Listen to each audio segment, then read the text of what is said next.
And good Thursday morning to everyone. Welcome back. This is Morning Musings. My name is Don K. Preston. I am the president of Preterist Research Institute of Ardmore, Oklahoma. Hope you're having a great day so far. I'm on about my fourth cup of coffee here, something like that. Just about to get going. And we are currently involved in a study of the fantastic book of Zechariah. And by the way, before I get fully into this, I want to remind you that in April 18th through the 20th, I will be at the Berean Bible Church Seminar in Virginia Beach. Details are on my websites. Go there and look that up. Go to BereanBibleChurch.org for more details.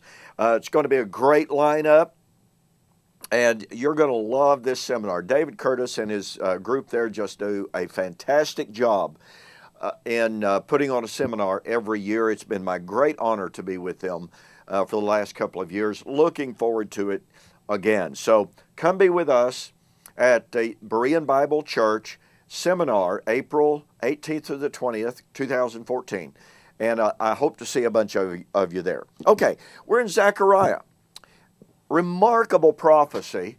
And you know, it's interesting to me, this is one of those prophecies that people say, oh yeah, I can see where that's fulfilled. But they turn around then and they deny that part of this prophecy has been fulfilled. Zechariah chapter 9 says, "Rejoice greatly, O daughter of Zion. Shout, O daughter of Jerusalem. Behold, your king is coming to you.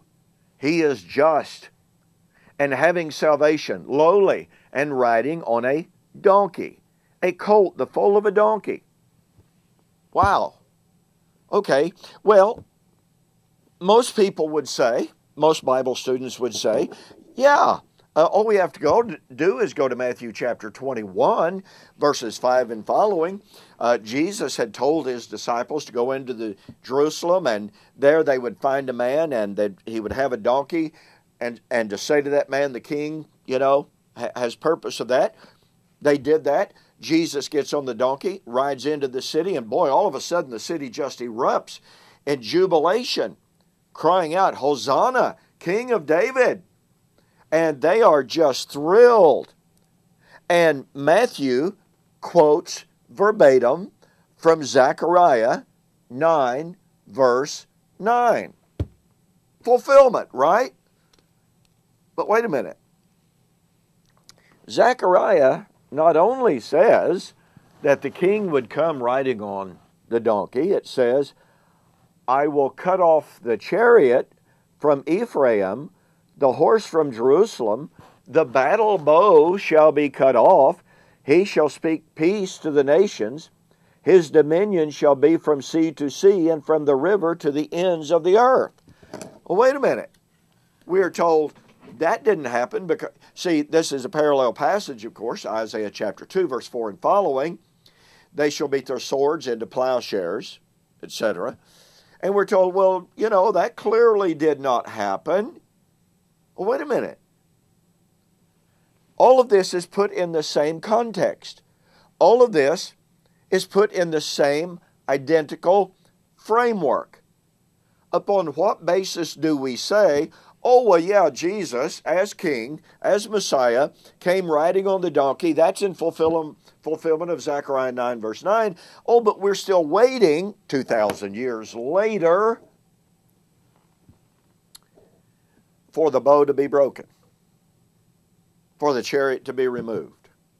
Well, you see, I think one of the problems here is that we fail to see that this is a prediction of a radical change in the nature of the kingdom. The kingdom of Old Covenant Israel was a kingdom that had to be defended, and by the way, was expanded by the use of the sword, by the use of the horse and the chariot.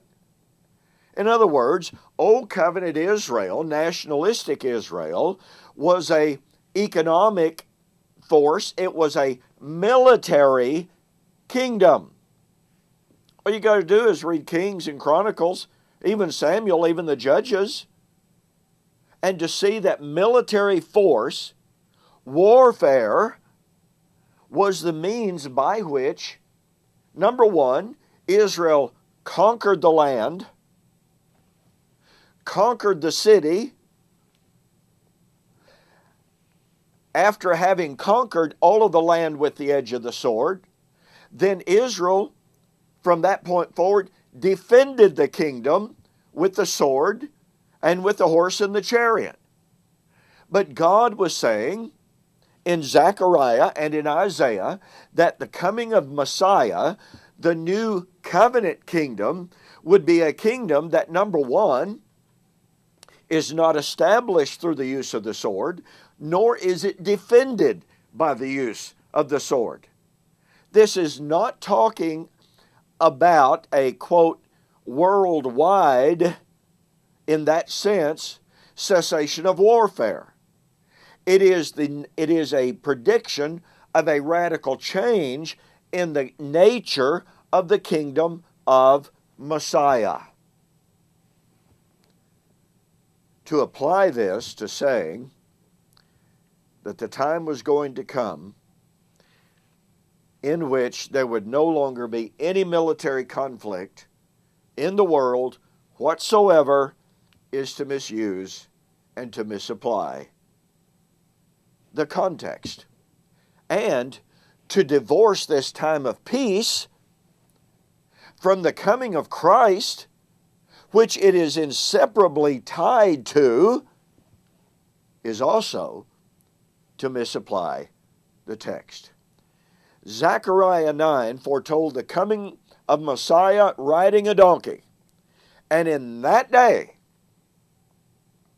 the nature of the kingdom would be radically changed from one in which military might was used to establish the kingdom and to defend the kingdom. The nature of the kingdom would be radically altered. And thus Jesus told Peter, "Put up your sword."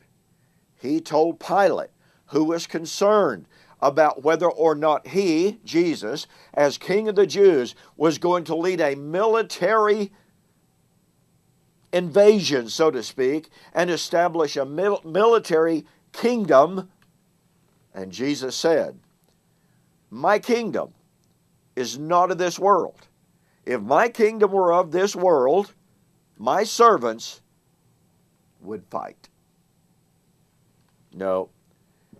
When the king would come, the king himself would be the king of humility and grace and love.